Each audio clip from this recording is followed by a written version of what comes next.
surprised that during my talk, you're going to laugh, despite what we're going to talk about, because my parents, I think their sense of humor got them through a lot of tough times.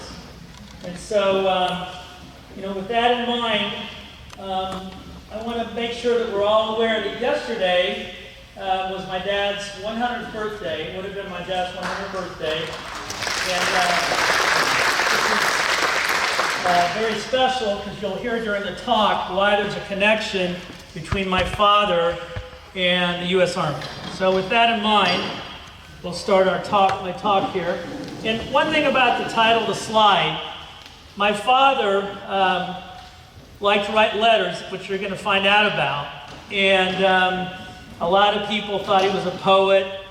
And, the other thing, he has the heart of a lion. Toward the end of his life, and some of you followed me on social media, my dad was such a fighter toward the end of his life after my mom died. So that's kind of the reason for the title of the talk. So my father was from Riga, Latvia. Latvia is one of the old Baltic states in the Soviet Union. My father was from a very, very religious Jewish family. And 1941, as you probably know, the Nazis invade Riga. And I'm a podiatrist. My dad's father, my grandfather, was on his way to work. Well, my dad's father, believe it or not, and I didn't know this when I was in podiatry school, my dad's father, my grandfather, was a shoe cobbler. So I guess, for whatever reason, shoes and feet run in the family. And so my dad's father was on his way to work, and as it were, restrictions were already in place. Jews were told where to stand, where to work, how much to eat. And a lot of times, if they had their own businesses, they had to close them down. And my grandfather was on his way to work, and he was told to go to the other side of the street. They could tell he was Jewish because of his clothing.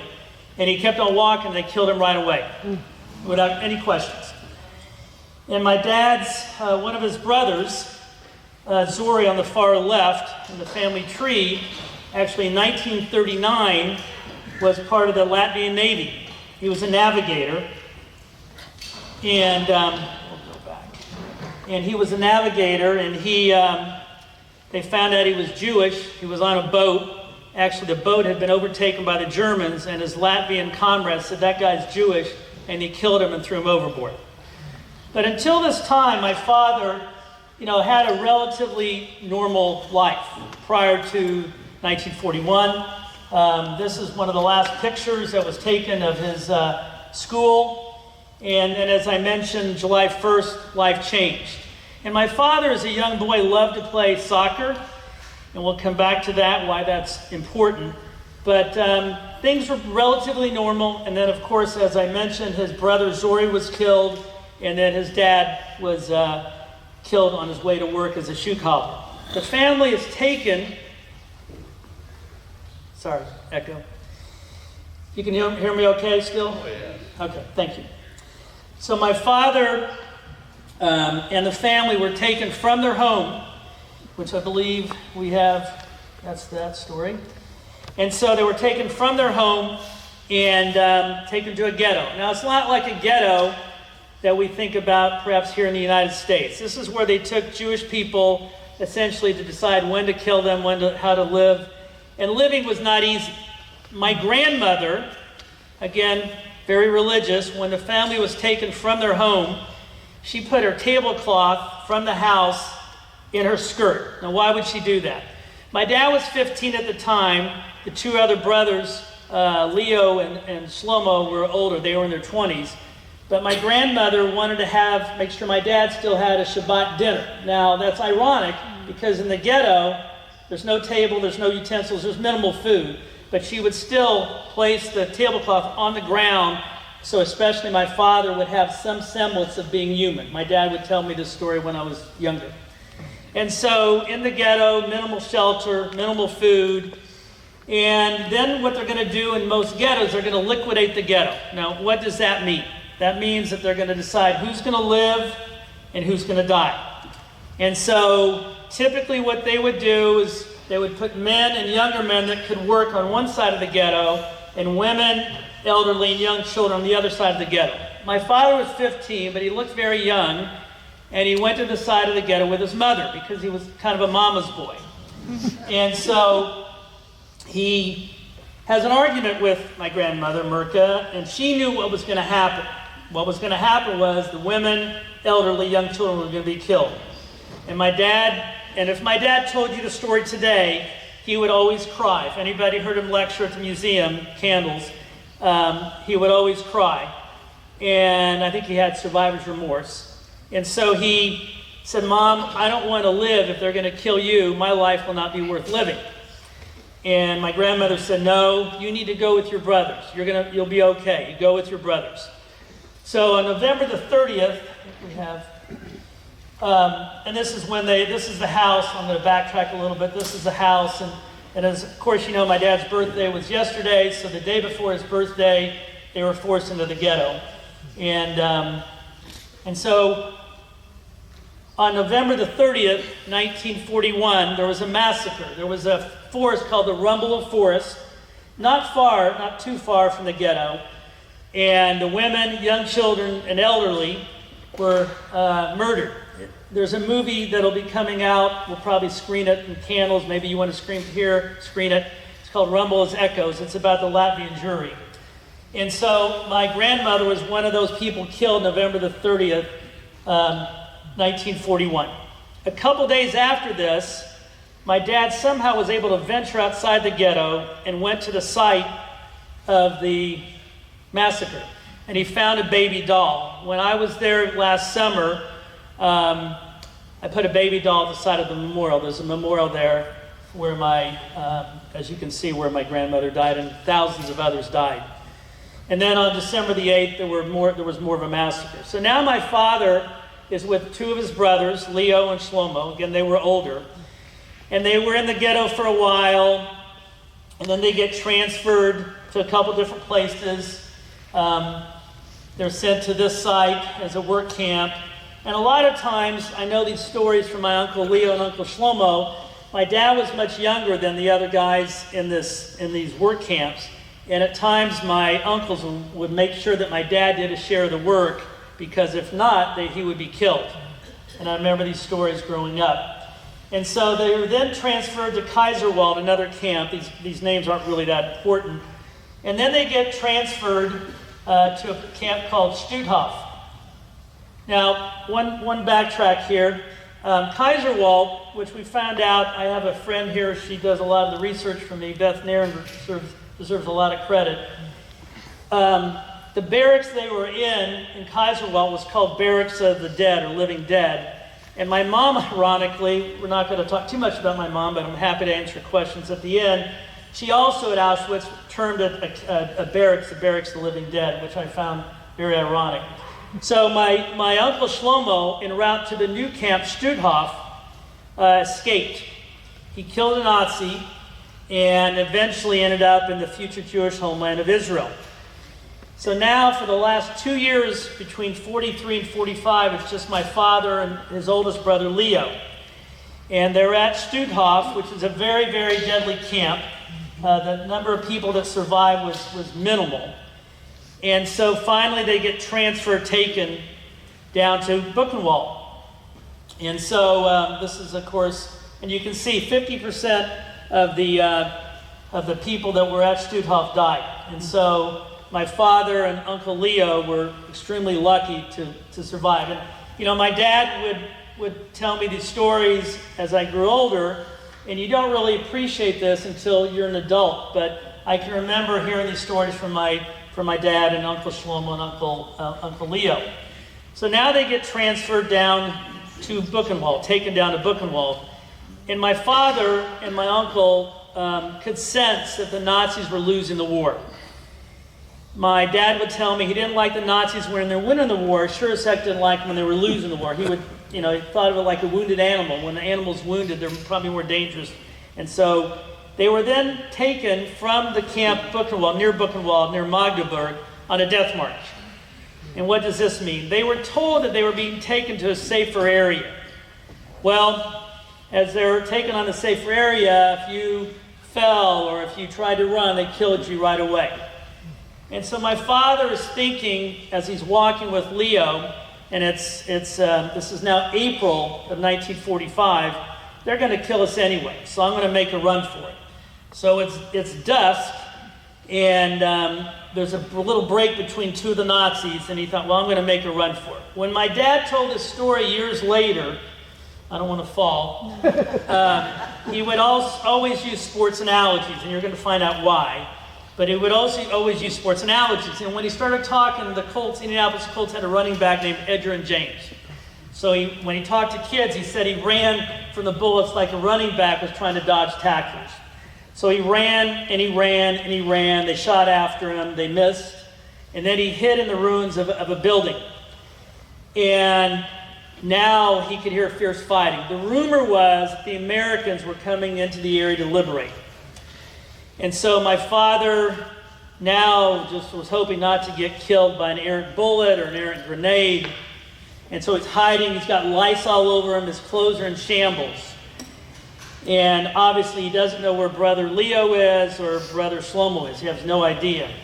So then he hears a weird language. I'm going to catch up here. He hears a weird language. And he thought, well, he was great with languages. He knew it wasn't Hebrew, it wasn't Latvian, it wasn't German. And so he thought, well, maybe it's the good guys, the Americans. So he comes up with his hands up. 2 American GIs, as you can see on the slide, 2 American GIs gave him a Coca-Cola. That's why we think of Coca-Cola as my dad's champagne. He drank the Coca-Cola, and Wendell Knox, one of the 2 GIs from Oklahoma City, Oklahoma, said, how's it feel to be free? My dad knew the word free, and he said, good. He drank the Coca-Cola, and they were part of a battalion that was mainly involved in building bridges. The leader of that battalion, as you can read on the slide, was Lieutenant Colonel Andrew Neff from this place called Terre Haute, Indiana. And my father, for the next 2 days, Wendell Knox and the other GI hid my father from Lieutenant Colonel Andrew Neff. Why? Well, they were afraid that Mr. Neff would think of my father as a liability. And so, on the 3rd day, and in fact, they called my dad DP, or mascot. And on the 3rd day, Mr. Neff found out about my dad. So he kind of interrogated my father. He still had the lice on him. He still had the clothes in shambles, but he had a lot of Coca-Cola. And so Mr. Neff asked him, where are you from? And my dad was very impressive. He knew multiple languages. He knew the terrain. Mr. Neff was a Rose Poly, now Rose Holman engineer, and they were mainly involved in building bridges ahead of the fighting U.S. forces. So Mr. Neff said, well, he's not going to be a liability. He's going to be a major asset to us. So he gave my dad GI clothes. The day that my dad was liberated, the day that my dad got the Coca-Cola, was April the 15th, 1945. Ironically, my birthday years later, April 15th. I didn't know that until my co-author Graham and I did work on the book, and actually with Beth's help.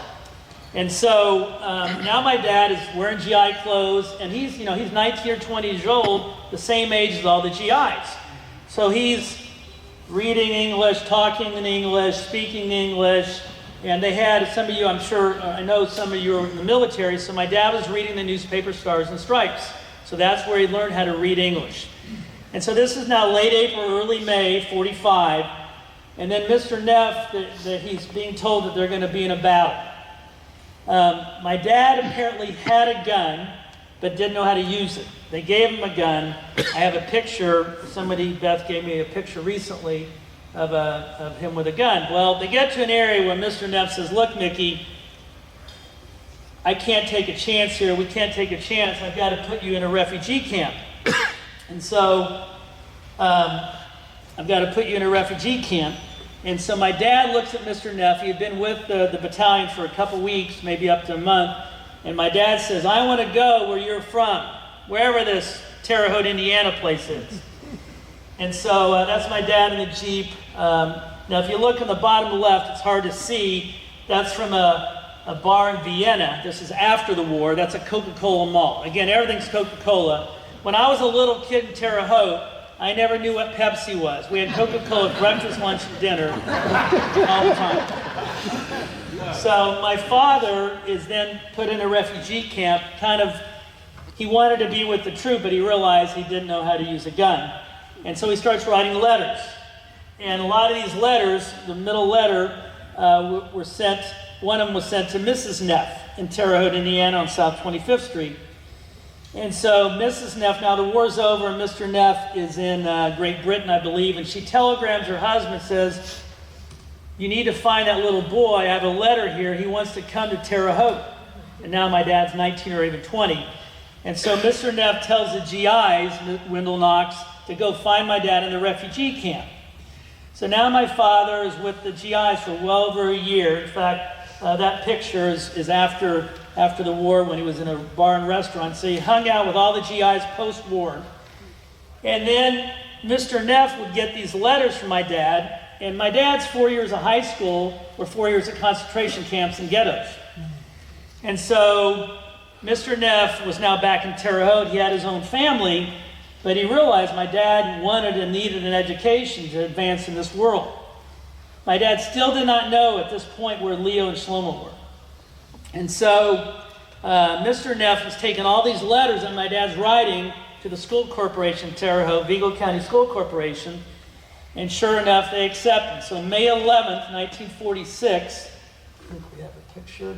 May 11th, 1946, my dad boards the boat, the SS Marine Flasher, 700 some, almost 800 Holocaust survivors from Germany. I actually found on YouTube videos of them getting on the boat. I don't know if I found my father, but you can see this is the passenger manifest. It's hard to see, but my dad's name's there. And so they land in New York, and then he takes a train to Terre Haute. So the Neffs had a full family. They had 3 kids, but their next door neighbor owned a pharmacy, and they had no kids. So Mr. Neff allowed my dad the next door neighbor kind of said, well, we'll take him in.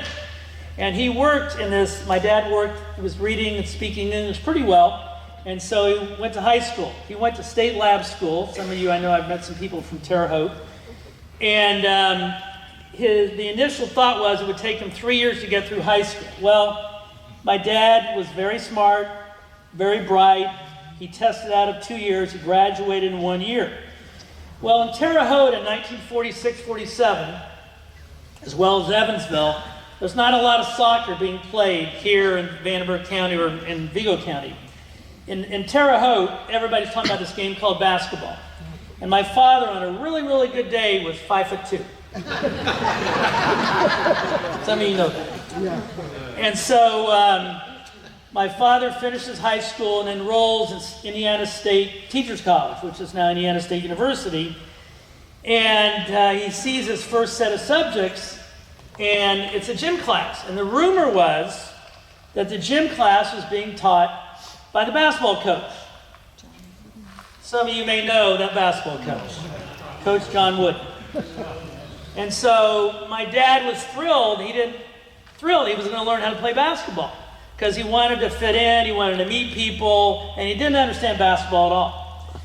Well, my father, because he lived at this house next door, they owned a pharmacy, he realized he wanted to be a pharmacist. So he told the teacher, Coach Wooden, he needed to get an A. So every day he would study. I don't know about you, but when I was in high school or at Belmont University, I never studied for my gym class when my dad did. And so halfway through the semester, Coach Wooden takes my dad aside, and my dad thought he was in trouble. And Coach Wooden said, "Mickey, you're doing such a good job here. You're a big influence, a positive influence on these younger kids, because they're all fresh. My dad was 20, 21. I want you to take the class next semester. You're going to get an A this semester, but you're going to get an A next semester." And at times, my dad would come to gym class early, and Coach Wooden would teach my dad hook shots. Years later, he was teaching hook shots to somebody else. And so, as you know the story, after that year, Coach Wooden gets a job at UCLA. For those of you who are not basketball fans, Coach Wooden is commonly known as the greatest college basketball coach of all time. He won 10 national titles. My dad ended up getting accepted to Purdue Pharmacy School. I know there's a couple Purdue fans here. One of them has an IU shirt. I think it's a Halloween costume. But anyway. And so this picture here with Coach Wooden, 1997, Coach Wooden came back to Indiana State Terre Haute to be honored with some other guy. I don't know if you've heard him. His name's Larry Bird. See, in Southern Indiana, the joke doesn't work that well. I was just in Boston, and they got it. And so my dad sat at Coach Wooden's table, and my mom took this picture. And when I was a little kid, I'm probably 6, 7 years old, and I'm sitting on my dad's lap watching college basketball. And of course, we either watch UCLA or Purdue. And my dad, when we were watching UCLA, said, "That's my gym teacher." And I'm 6, 7 years old. I said, "How's it your gym teacher?" So Coach Wooden starts writing us letters. I remember a letter, Dear Mickey, I hope your family's doing well. I have this new player. His name's Lou Alcindor. I think he's going to be pretty good. And so my father becomes a big basketball fan, becomes a pharmacist after pharmacy school. And to the point of having this today at the Evansville Wartime Museum, my dad was extremely loyal to the U.S. Army. Felt very patriotic, rightfully so. He'd been liberated by a U.S. Army battalion. So he finishes pharmacy school, and he's in the Korean War as a pharmacist and in Osaka, Japan. And my dad liked to tell jokes. I'll just go off the script here a little bit. When I was a little kid, I asked my dad, how was it working as a pharmacist in Japan? He said, well, it was really good. He remembers one time he was working in the pharmacy and a GI is skipping down the hall. And my dad said, soldier, why are you skipping? And the soldier comes back, he said, well, sir, my doctor told me to take one a day and skip a day. Sorry. True story, my dad told me. So after the Korean War, my dad, again, was really good with languages and was actually accepted into the language school in Monterey, California. But he really missed being back in Indiana. And one of the reasons he missed it was his beloved Purdue Boilermakers. And so I ended up, part of this, you probably know the story, but for those of you who don't. So my dad, my uncle Leo, which is in the bottom left there, lived in Hartford, Connecticut. He survived. Shlomo was in Israel. He worked for an Israeli newspaper. And in 1958-59, there was no internet dating. My dad was still single. That was a joke. And so my dad went to Leo, to Hartford, to move to see if he could meet somebody Jewish. Well, that didn't work out so well, and he still loved his Purdue Boilermakers, so he moved back to Terre Haute. Well, the next project was he was going to go to Israel and see Shlomo. Well, my mom, some of you may know, was a Mengele twin. My mom and my aunt ended up in Israel after the war. My aunt had just got married in 1959, and so my uncle Shlomo, who worked for the Israeli newspaper, puts a personal ad in the newspaper. My mom would never tell the story. So with her approval, she would tell people they met through mutual friends. And so the ad appears, and my mom sees the ad and says, oh, he's a Holocaust survivor. He'll understand that I come from a small family. And so they went on 3 dates. My dad spoke no Hebrew. My mom spoke no English. On the third date, my dad asked my mom a question. She said yes. He puts a ring on her finger. So this is my cousin Leo's son Robert in the middle. This is bar mitzvah. This is the first time the 3 brothers were together. Shlomo's holding me in the top left. My mom, my sister, my dad, Leo, Robert, Robert's wife, and then I think the gentleman to the far right is Ruth, my aunt's brother. And so my dad worked for years as a pharmacist. In fact, and I forget his name, but there was his roommate from Purdue Pharmacy School worked on Weinbach Pharmacy, and I forget his name, Chuck, but somebody will know. Terry Albee might know. Anyway, that was my dad's roommate. So my dad worked as a pharmacist for years and years and years. this is the wedding initially in Israel. Funny story, the bottom left, the guy with the bow tie, that's my cousin, so that's Shlomo's son.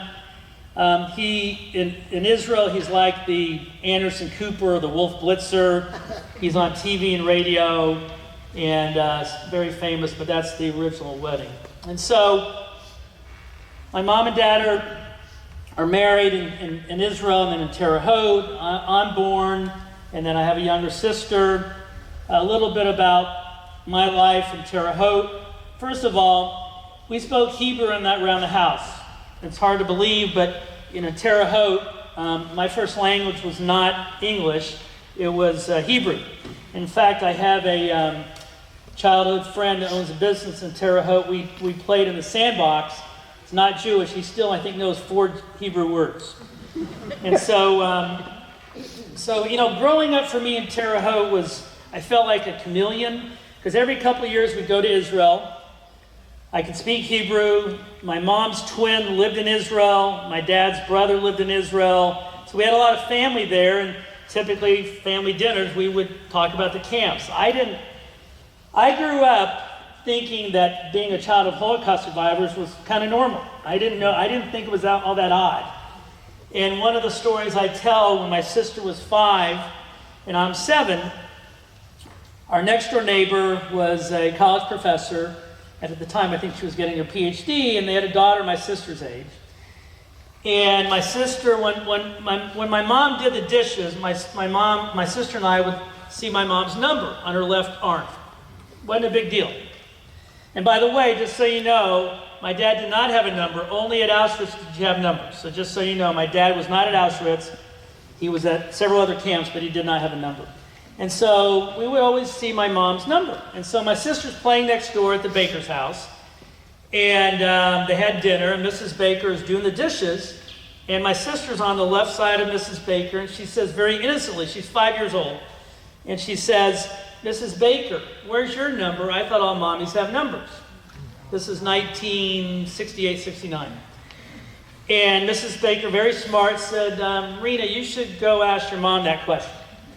So my sister runs next door. The houses are close together. And my sister says, Mommy, I'm at Jill's house, and I thought all mommies have numbers, but Mrs. Baker, she doesn't have a number. I think most mothers to a 5-year-old would say, well, you're too young. Well, not my mom. And she said, well, Rena, remember your father and I told you and your brother that bad people did bad things to us, and one of those bad things was they put a number on my arm. Oh! And Mrs. Baker, she didn't have those bad things. Right. So we understood at very age-appropriate levels what happened. Now, truth be told, my dad would try to make jokes a lot. And he would usually not talk about his experiences until years later, which we'll talk about. My mom was typically the one that would tell us a lot of stories. My dad would say, oh, I played ping pong against the Nazis. And I knew that wasn't the case. But there was a reason why, and we'll get to that, why he didn't want to talk about his experiences. And so, for the most part, I can remember when I was in 5th grade, and this is Terre Haute, somewhat similar to Evansville. This is 1972, 73. And kids during Halloween, which were right around Halloween, would throw corn at a house, corn kernels, and run to the next house. Pretty benign act. Well, my mom heard the rattling on the windows and the door and had images of her childhood when her father did nothing in her eyes. And so the next day, and these are all my classmates in 5th grade, she would hide behind a tree in the front yard and start chasing these kids around the neighborhood. Initially, it was kind of fun. And then gradually, things escalated. And I can remember coming home on the 4th or 5th day this happened. And we came up from the PTA meeting, and on our window was Dirty Jew, go home Dirty Jew with a swastika. I did not know what a Dirty Jew was. I had no idea. And so my father would ask my mom, look, just leave them alone, and they'll leave us alone. No, I can't do that. I've got to protect our family. And I think a lot of this was a knee-jerk response, maybe post-traumatic stress. But, this happened for 2 years in a row, 2 Octobers in a row, at least that I know of, that I remember. And then the next year, we moved to a little nicer area of town, and then my mom every October would go to Israel for the whole month of October to see Miriam, her twin. out of sight, out of mind. They would throw corn at the house. My dad would just turn the TV station or take a nap, and the fun quickly died out. And so my mom, as you know, opens up Candles Holocaust Museum in 1995, which several people were here from Candles. And I do want to mention real quickly, we're going we have yearly trips. We're going to Gdansk, Poland, Stutthof next summer, so please see any of the Candles people. But so my dad had just retired as a pharmacist. He did not like to talk about his experiences. And my mom was still working full-time as a real estate agent. And so my mom said, look, I'll make a deal with you. 2 days a week, you work at the museum. You don't need to tell your story. You just tell my story. Okay, that's fair enough. I don't talk about you don't talk, fine. So this went on for a while, and then there was a teacher who also had a sports column on the weekend. He was a substitute teacher, and his students had been preparing to hear a lecture from a survivor. So Mike comes in expecting my mom to be there, and she had a late sales call, so my dad was subbing for her. And so Mike says, oh, Mickey, and they knew each other. And is Eva here? No, she had to go out to a sales call. I'm subbing for her. And Mike says, well, that's too bad because my kids were hoping to meet a survivor. And my dad was not lecturing about his experience at all. And so my father said, well, Mike, look, I don't talk about my experiences, but I'm a survivor. And Mike said, what? I've known you for 15 years. I had no idea you were a survivor. Yeah, I'm a survivor. I'll give your kids a lecture. So that was his first lecture. Sorry, this is where I get emotional. And so one of the things that he would tell kids, and he was going to Purdue basketball, football games by this time. And as you know, Mackey Arena is where Purdue plays. And so one of the lines in his talk that day is that if the Nazis had won out, there'd be one more open seat at Mackey Arena, meaning that he wouldn't have survived. Yeah. So he gives this lecture. He tells the kids about the Coca-Cola. A couple of weeks later, the kids come back with a 6-pack of Coca-Cola, very similar to this, with all kind of life lessons, perseverance, courage, and that was on display at the museum for many, many years. And my dad, this kind of kicked off my dad's speaking career, if you will. He never once lectured outside of Terre Haute, never once. And he would tell people, well, I don't talk about my past. An hour and a half later, you couldn't get him to stop. And he would tell people, it's like a faucet that you can't turn on, and once you turn it on, you can't turn it off. It's like a waterfall. And he would tell the Coca-Cola story, and so this is the article that appeared in the paper by Mike that Sunday or a couple Sundays, and that's another story. And so people at times, and my parents had completely different personalities, as some of you know. My mom really craved attention. My dad liked to kind of have the back seat and let my mom have the front seat, so to speak. But and my father would lecture, and one little funny story, and all apologies to IU fans. There's a lot of red here, but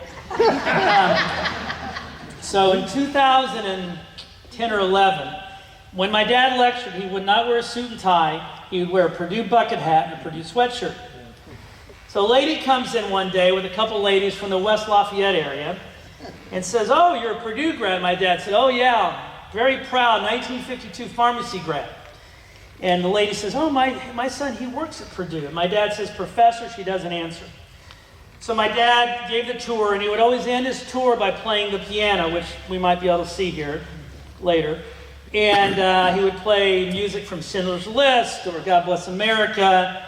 And if he got the crowd crying, that was his litmus test, and he had done a good job. So these ladies from Lafayette said, we'll be back in a couple weeks. He doesn't get their name. A couple weeks later, one of the ladies comes with a big box. And my dad, oh, yeah, you're the one, your son works at Purdue. And my dad said, professor? And she says, no, he works at the athletic department. And my dad says, ticket manager? She goes, open the box. Opens the box. It's a basketball from Matt Painter, Coach Matt Painter to Mickey Core. It was Matt Painter's mom.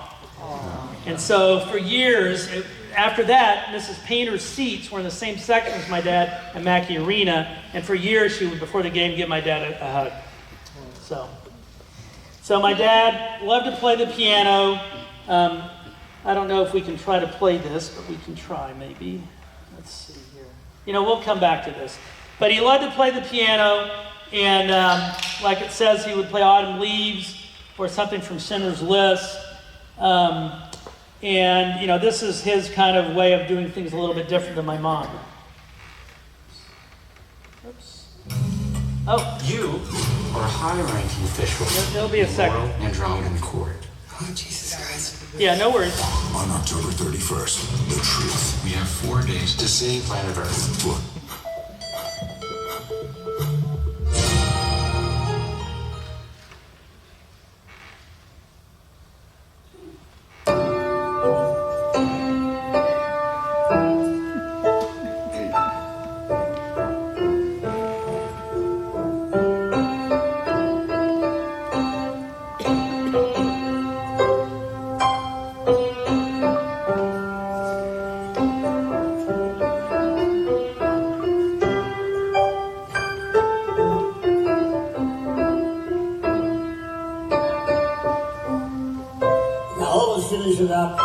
Touchdown, 6 plus 1. 7 points.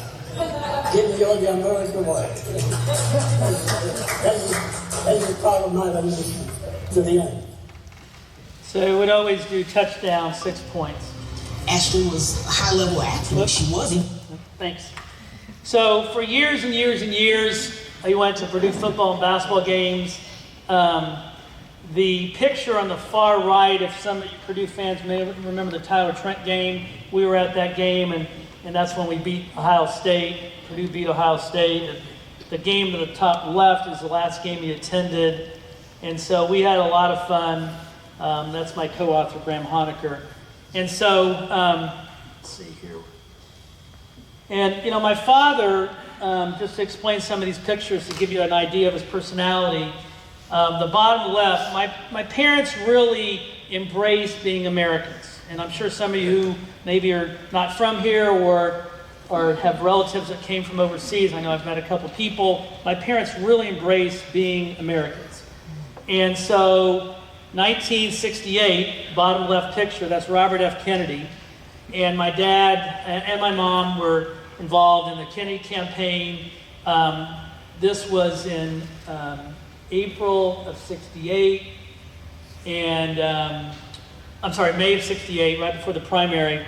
And I was 7 years old, 7 years old. And the next morning, there was a League of Women Voters lunch breakfast, and my mom was involved in charge. There was no security around. I went up to Senator Kennedy and I said, "Hi," I'm 6 years old. I said, "Mr. Kennedy, I really want to vote for you." He goes, "Really? How old are you?" I said, "I'm 6. I said, "Can I have your autographs?" I still have the autograph. But I can remember vividly, which some of you I'm sure can, late night, in June, my mom's crying, and it was when he was assassinated. The picture in the middle, that's Leslie Stahl. She did a 60-minute special with my mom. And then a couple years ago, there's a hologram with my mom, created Dimensions of Testimony, which we have at Candles. 60 Minutes did an update. And it was ironic that they had Leslie Stahl asking my mom, the real person in 1993, a question, and then the hologram answered the question. And if you do want to see the Dimensions and Testimony, the hologram, it's pretty unique. That's me in the top right watching UCLA. We were a tennis family. The picture at the top left was at the downtown Indianapolis, where the governor had just my mom helped in getting Holocaust education mandated in the state of Indiana. And so my father, a couple last things here, and then hopefully you'll ask me some questions, and then we can do the book signing, and happy to answer anything. So my father, from the time that he was a little kid, loved newspapers. His father loved writing letters to the editor. All the boys were very much aware of current events.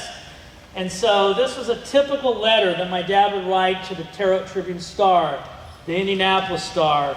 And somehow, no matter what, he would somehow combine, usually years later you put Holocaust survivor, but it was always praising Purdue. Sorry, IU fans, but praising Purdue. And somehow it would usually mention Frank Sinatra. Somehow this was almost every template for every letter that he wrote. And so this is an interesting thing. So my father, and let me go back. So when my dad was on the boat from Germany to New York, Shlomo and Leo found out he had lived. So they knew their younger brother was alive. And so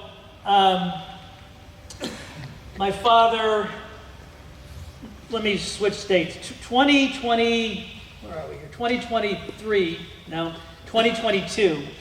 I'm in Israel playing in the Jewish Olympics, the Maccabiah Games, playing tennis. And I get a text message from some guy that is a journalist. And he said, "Are you the son of Mickey Core?" My dad had passed away the previous October. And I said, "Yeah, how can I help you?" And he said, "Well, I'm working on an article for a newspaper called The Forward, the Jewish Forward, and we're doing an article on Holocaust survivors that wrote a Jewish newspaper in New York seeking asylum." I go, "Well, I'm not sure how I can help you." He goes, "Well, your dad has a letter." I said, "Sorry." I said, "I don't think so." He goes, No, your dad's letter's the best." I go, "I think you're mistaken. What's your name?" He said, "My name's Andrew." I said, "Where do you live?" He said, "I'm in New York." And I said, "No, I think you're wrong." I had no idea what he was talking about. So the following day, I get the letter. And sure enough, in September of 45, from a refugee camp, or maybe he was with it had to be a refugee camp.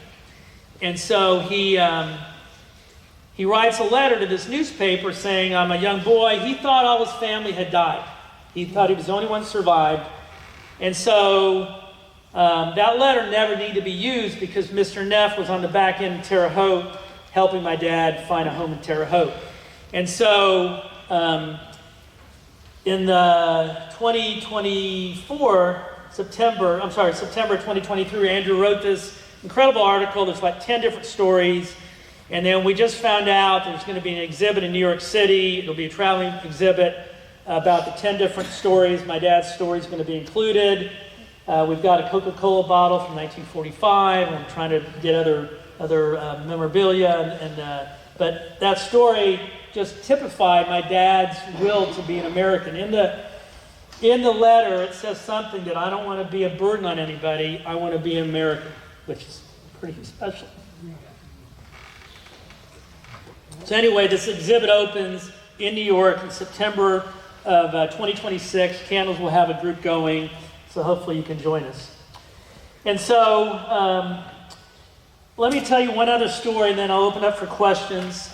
You've been a really patient audience, and I appreciate that. I'll tell you two stories. One some of the IU fans will appreciate. So toward the end of my dad's life, COVID happens. My mom had passed away.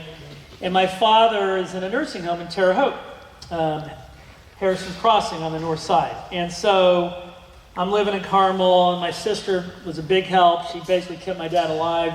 And then COVID happens, and then, so every Sunday, if you remember, people would talk. I had my dad with a tablet. I would talk to him, and then he got a UTI, and they pretty much had given up on him. They said, "Well, he can't eat.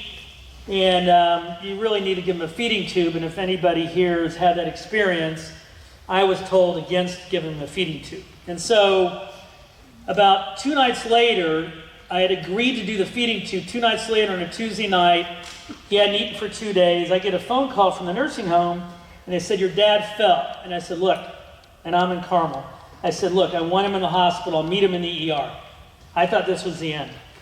So I drive over on a Tuesday night thinking, okay, this is it. I walk in the emergency room, regional hospital, and I hear somebody, "Oh, there's my son. Have you met my son? He's a doctor."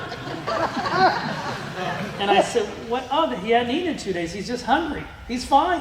He aspirates a little bit, but he's fine. You need to get him out of that nursing home." "Where do you work?" I said, "Well, I work in Lebanon with them." "Oh, they have an extended care unit in the hospital." I said, "Oh, I know."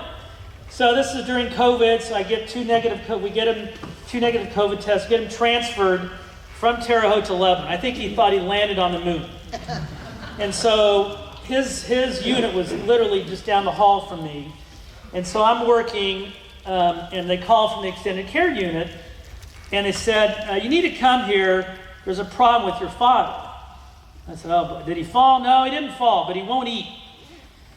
So when he would eat, as you can imagine, he would spill a lot of food, so they always put a bib on him. I walk into the extended care unit. He has a cream and crimson bib. He's looking at me going... So I pull the bib off, and he goes, finally, somebody understands I'm a Purdue fan and not an IU fan.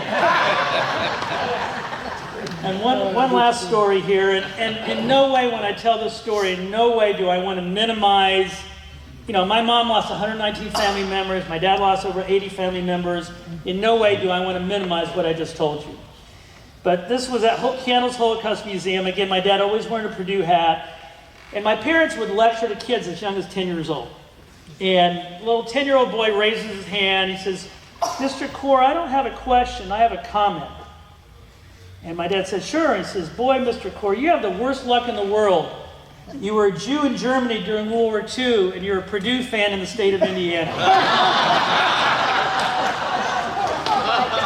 Thank you very, very much.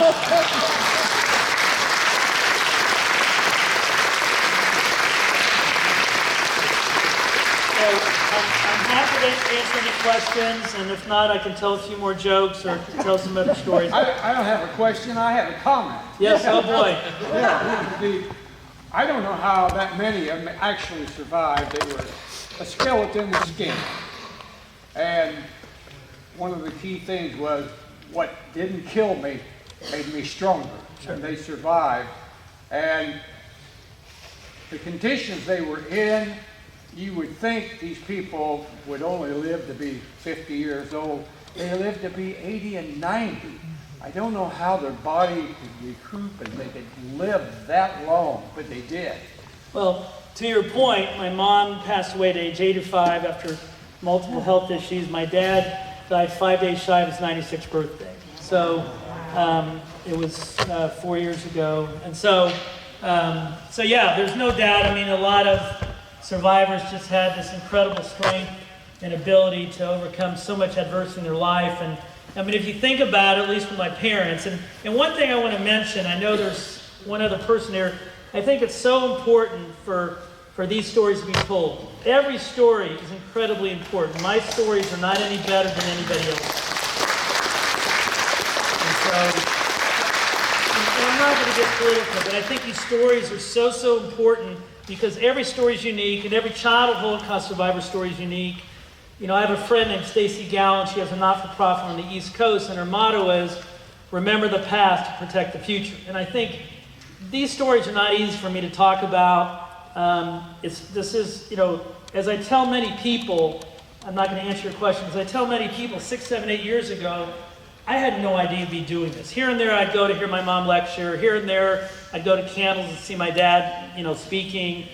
And on July the 2nd, 2019, some people were with us. We were on a trip at Auschwitz. And every year we would take a trip. And again, my dad never went. I'll tell one other story about that. But we're in the hotel room. My mom was playing on her social media. It's July the 2nd, 2019. And I said, Mom, you're 85 years old. You've had some health issues earlier in the year. At what point do you think you're going to slow down? And she looked at me. She said, are you crazy? How can I slow down? There's so much hate, anti-Semitism, bigotry, and racism in the world. Unfortunately, my work's needed more than ever. 2 days later, in that same hotel room, she passed away. And so I never had an opportunity to ask my mom what my role should be. I never did. And I always think back to that conversation as the driving force for what I'm doing now. My father had a very slow decline, as you saw the one picture there, that was the day before he died.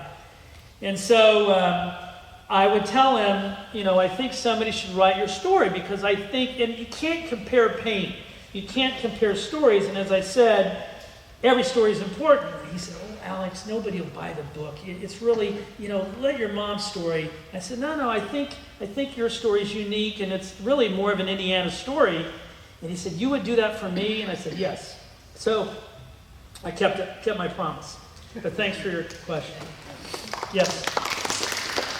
Heartwarming connection between getting him to Terre Haute. I mean, that's one man, two men, you know, connecting, however, and complicated with the letters and the neighbor. Did your dad connect with other people with similar stories? Did he connect with Can other you people? repeat the whole question, Alex? Yeah. Did my dad connect with other stories of other survivors relocating in the Well, United? I mean, that it's so dramatic that, you know, one soldier connects with one needy person and does all that. I mean, he can't be the only one. No, it's not. You know, my dad, he was not a social butterfly, and he would talk to people, and he would, until he got comfortable, he didn't talk a lot. He let my mom do the talking. So he didn't seek out a lot of other survivors. My mom did all that.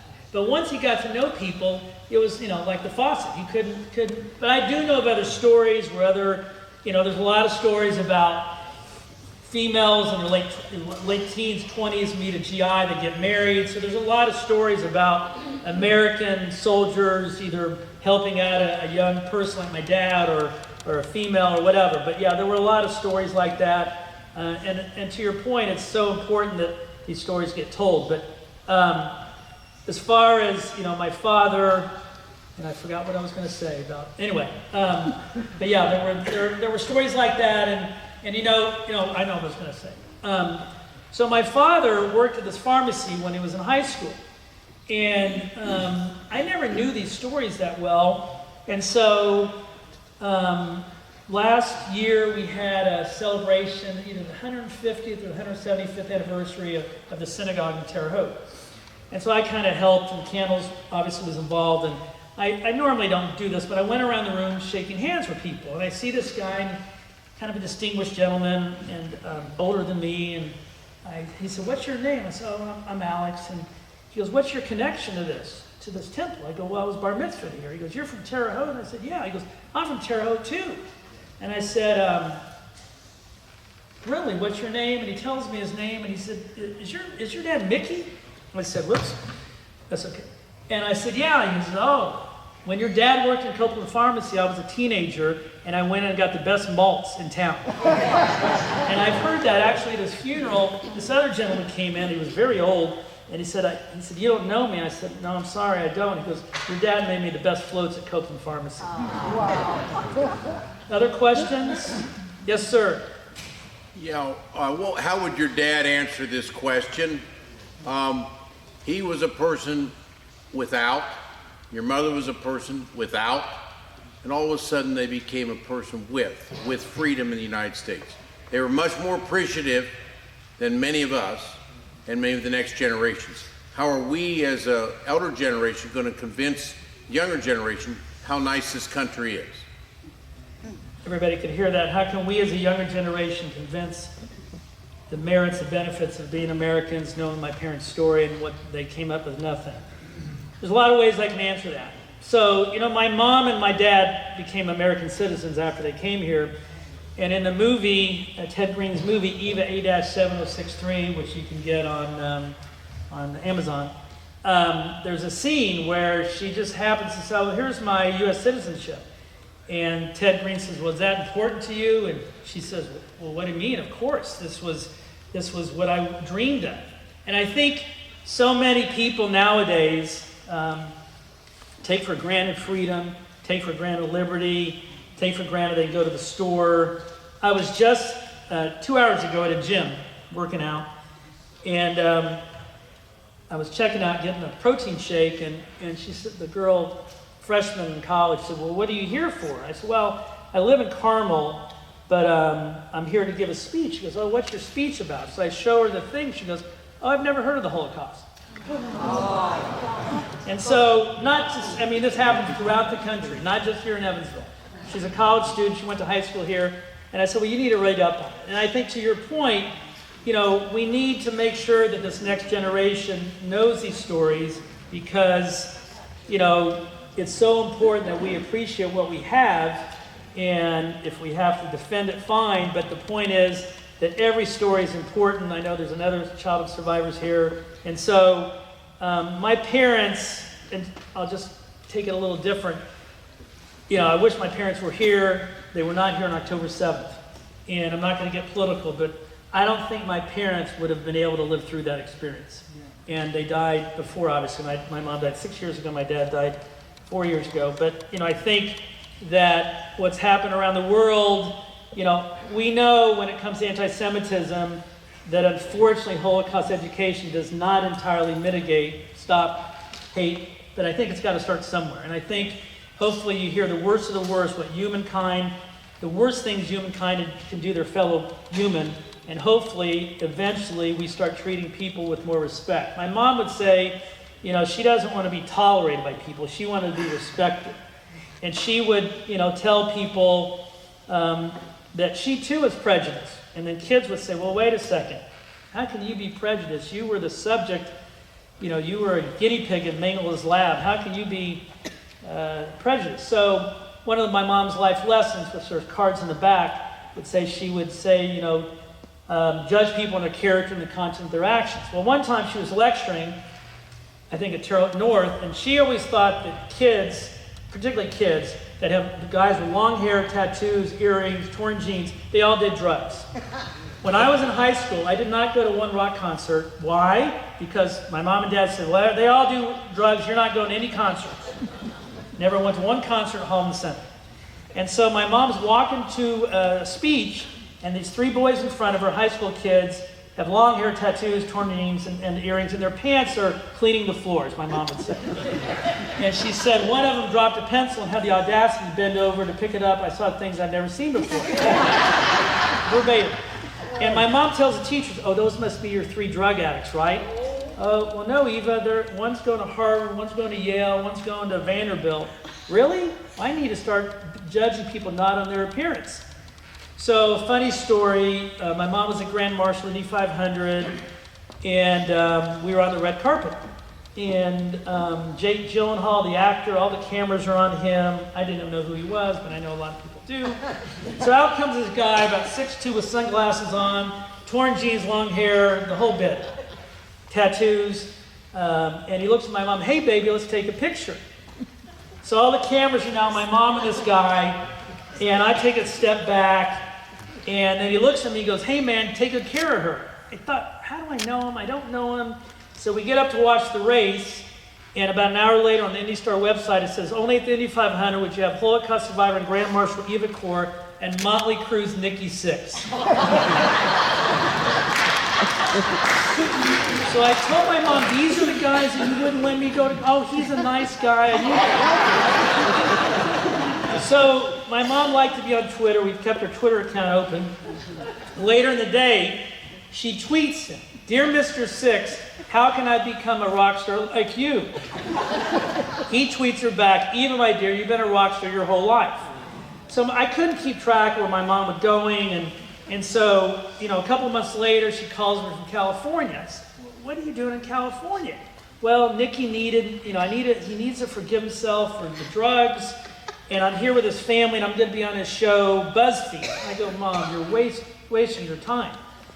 And then she says, no, she was on his show, Sixth Sense. And then she says, well, I'm going to be on this other show called BuzzFeed. And I go, Mom, you're wasting your time. Well, I think 240 million people have seen the BuzzFeed video. And so a couple months later, she was having shoulder problems, and I said, well, how's your shoulder doing? She goes, oh, Alex, it's so much better. Nikki's been giving me stuff called CBD oil. So you can tell my parents had a really good sense of humor. Any other questions? Yes, sir. I have another comment. Not about IU and Purdue, right? I was stationed at Bergen-Belsen, which was in the British zone, which was a concentration camp. Typhus was rampant. The British came in, they burned down all the buildings. They had all these bodies. They just took a bulldozer and dug a great big trench out, shoved the bodies in, covered them up. In '59, they still just had a little wooden sign about 18 inches wide, a foot tall, and white, black lettering, here lies buried 600 bodies. The date you will remember, April 15th, 1945. That's what it was That liberated. was all that was there. Yeah. To your question, to your point, yes, a lot of, my mom at one point was injected with something, and Mengele looked at her. Again, she was a Mengele twin. She was being used in medical experiments, and Mengele looked at her and says, too bad, she only has 2 weeks to live. And so during those, it was actually 4 weeks, she ended up living and was reunited with my aunt. And at least with the Mengele twins, which I'm a little bit more familiar, most of the twins, one of the two twins was a guinea pig, one was a control. Typically the guinea pig, my mom would have kidney or liver problems, but when they were separated, my aunt was injected with something that made one of her kidneys, stunt the growth of one of her kidneys. So in 1987, my aunt was going into kidney failure in Israel, and my mom flew to Israel. They were an identical match, transplanted one of my mom's kidneys into my aunt. When they took the kidney out of my aunt's body, it had not developed beyond the age of 10. And so, to your point, yes, from a physiological, there were so many ways that people could die, and yet at least my parents and other survivors made it through. I do know with regard to the Mengele twins, there's one set of twins still alive, and they're the Chamber twins, and their granddaughter's a friend of mine. Let me tell you one other story, and then we'll wrap things up. So everybody knows about my mom's forgiveness. Most people don't know about my dad's forgiveness. So my dad was not very forgiving. They would have arguments. And my dad, as you know, was a big basketball fan. Well, his favorite NBA player, first of all, initially was Allen Iverson. And then it was a German, I'm not going to say the name, German, 6'10", Dallas Maverick, first name Dirk, who was from Germany, who won an NBA title. So my dad loved Dirk. So my dad calls me, it's probably 2010 or 11, I'm living in Washington, D.C., and he says, I've seen what forgiveness has done for your mom. I think I want to forgive Dirk and his family. I said, well, Dad, we don't know if they were, the family was Nazis. We don't know this. And my dad said, no, it's symbolic. It's very symbolic. So sure enough, press conference at Campbell's Holocaust Museum, my dad symbolically forgives the family of Dirk blank. I have Mark Cuban's email address. I sent him the email. And so kind of forgot about it. So my mom died July 4th, 2019. 6 months later, there's a Stutthof Guard on trial in Germany. And we get a phone call, or Beth, I think we have a friend there. He said, they're looking for people that were at Stutthof during this time, and your father was there. My dad was in a nursing home, and doing pretty well. Some good days, mostly good days. And so they said, well, would he issue a statement? He doesn't have to remember him, but they want people that were there when his name was Bruno Dey, D-E-Y. And so tell my dad the story. He says, I'll think about it. And so a couple days later, I thought for sure he was going to say that the Bruno Dey should be killed, put in prison, hanged, whatever. I had no idea. So my dad says, I've been thinking about this a lot. In your mom's memory, I want to forgive him. And he went on to talk about forgiveness. Sorry. And very special for me. One last thing. I will be signing books. I'm happy to answer any other questions. My co-author would be mad at me if I didn't tell you the book's being made into a motion picture. It'll be a couple years away. Camels is involved. And Graham, my co-author, would say, we're not sure who's going to play Alex Core. It could be Tom Hanks, or it could be... Anyway, thank you so much. This is an incredible experience.